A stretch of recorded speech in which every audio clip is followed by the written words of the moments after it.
Last time out, it came to an end for Karl Goodjohn as the reigning champion. No longer our reigning champion. It was action-packed no matter where you look. There was cars flipping. Monte Carlo did it multiple times. And it does mean that in Season 7, we are going to crown ourselves a new champion. Who's it going to be? It could be anyone.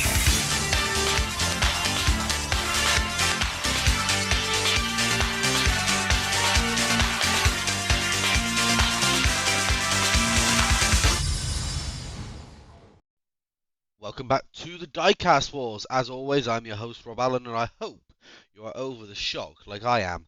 Yes, that's right. If you've been living under a rock, Karl Goodjohn was eliminated in Group A, which means in the Season 7 of the Diecast Wars, we are going to crown ourselves a new seasonal champion. 30 drivers are still left to partake in the groups. It could be anyone. Let's take a look at the 6 drivers that are going to be in today's episode. So the first driver up in Group B is Daniel Herrmann. He makes his return in the Rodger Dodger. Now Dan did really well in Season 6, the best he's ever done here at the Diecast Wars, earning himself a all-star ranking for 2025. Dan of course is in charge of all the artwork that you see. Another returning person is Matthew Sherratt. He is a veteran and this time he's brought himself a Mini Cooper. Interesting choice. The last time we saw him he had the McLaren Speedtail, so definitely one to watch out for maybe. Corey Pinkney returns. This time he's got himself a McLaren Senna. Now Corey's up there with one of the most unluckiest drivers here on the channel. Every time he seems to enter, he doesn't do well. The most famous time was when the LaFasta broke down. And we do have a couple of rookies, the first of which is Wes Coasin. Wes Coasin is in the Fiat 500e, an electric car. Can you hear that? That's Mark Jarvis already groaning, even though he's not on the video with me. You can hear him in the back of your head. He hates electric cars. Good luck to you, Coasin. And we also have another rookie that is in the form of Arcthin 8. Arcthin 8 is driving a Toyota GR8 6 Cup. Well, let's see how well this one does. I don't mind Toyotas, but not particularly this one. And of course, it's the newly crowned Premier League champion. He is ranked seeded number 2, and he is the former champion of the season play. In Season 2, it is Simon Harvey from Canada. He's already got his 2025 off to a winning streak. Can he keep it going into Season 7? Well, the lineup is ready as the seeded player takes his point at the end of it. Obviously down each lane first, and then they'll go from there. So we're getting racing underway with lap 1. It's a good start for 4 drivers. The Lamborghini with a nice little start there, but I do believe that is the Senna out in front, and we've already got a yellow flag, so that does mean there has been a collision somewhere. I can see the car in its belly. Corey Pinkney crosses the line first. Corey Pinkney crosses the line first. I don't think I've ever said those words before, not in the same sentence anyway. Let's take a look at the replay to find out exactly who crashed where. Senna got round beautifully. Oh, it's Arcthin 8 in the Toyota Cup. Dan Herrmann doing well to keep it on his wheels. Yeah, not a good start for the rookie. Matthew Sherratt getting caught up in that. Matthew obviously it won't be an obstruction because he was off his car. There's nothing you can do about it. And Matthew Sherratt could get by him if he really wanted to. Meanwhile, the judges have also noticed that Simon Harvey reversed his car and it actually went behind the Fiat. So the Fiat will actually take one place. Moving now into lap 2, obviously Arcthin 8 is absent. Obviously in season play with street cars, same as the Premier League, if you end up on your roof like someone's just done there, you miss out on the next lap while your car is assessed at our local repair shop. Corey Pinkney crosses the line in first again, Simon Harvey in second place. That's 2 for 2 for Corey. That's a good start for the Englishman.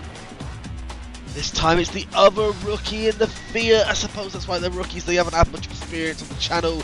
They don't understand the ways of the Diecast Wars. The ways of the Diecast Wars is you have to cause carnage and cause mayhem, and then you'll survive. Unfortunately though, for the rookie, he will now sit out the next lap. Meanwhile, Arcthin 8 is now back on the grid as we head back into lap 3. It's a good start from the Lamborghini and the McLaren Senna again. These two going toe to toe. The Premier League champion and the wannabe champion going at it. I do believe Arcthin 8 has a nice lead there. Corey's trying to get by. It's going to be the rookie that goes in P1, Corey P2, and Simon P3. Now that is how racing is done, boys. That was beautifully done. Meanwhile, you've got a car reversing, 2 cars reversing on the track. We're supposed to be going forwards, boys, not back. Let's take a look at that. Look at that Arch 8 nearly coming off. Nice little drift there and keeps the car on the track. It's nicely done. Threw the others off their game. All 6 drivers are now back on the track. It's the first time since lap 1 that we've had that in this episode.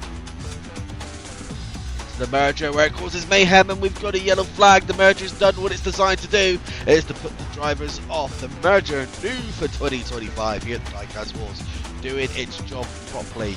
Literally the merger is there for one reason, and that is to cause the drivers to crash into each other, and we love it. Let's take a look to find out what happened there. Oh, big collision there for Archin 8. His car flew and he's on his roof. I think that's going to be an obstruction there for Simon Harvey. I think that's going to get left alone.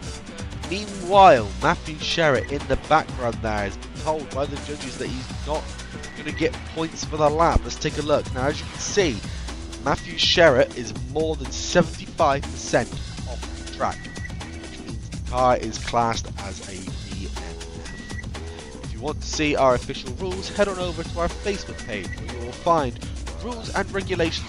This is a document that was designed by me and is enforced by our head judge. She keeps track of everything and is updated when applicable. That's another lap there for Corey. The rookie gets across the line. Well, I tell you what, it's good. Even Sherratt's across the line in this lap. Only one driver not crossing the line. I do believe that's Dan Herrmann. Because he is on the track, he will still get points. Simon Harvey going in reverse, but it's too late. He's already crossed the line. The points are in the bank. Let's take a look at this lap, shall we? Look at that, beautifully done by all 5 drivers on the track. It's just a shame that Dan just drift under control. Moving into the final lap of the session, and Corey is pretty much running away with this. The question is, who's going to go through with him? I think it's probably going to be Simon Harvey. We've got another yellow flag up at the back end of the track. And that's Corey across the line in first again. He's already pretty much guaranteed it. What's that I see there? That looks like an obstruction from a Fiat 500 on the Lamborghini Veneno. Meanwhile, it's Sherratt that ended up on his roof. I've been confirmed that it is indeed an obstruction against the Fiat, so the Fiat will not pick up any points, and I do believe that is it. And that is it for Group D. You know, I didn't think I'd actually ever say these words, but Corey Pinkney has advanced onto the semi-finals. Has he finally got a car that actually works? Nathan Clark, to be fair, did say to him on a live stream on our Facebook page that the McLaren Senna, he was scared of it. And I tell you what, if it performs like that, he'll be in for a real chance, I reckon. Simon Harvey continuing his winning streak on from the Premier League, which happened obviously before season 7.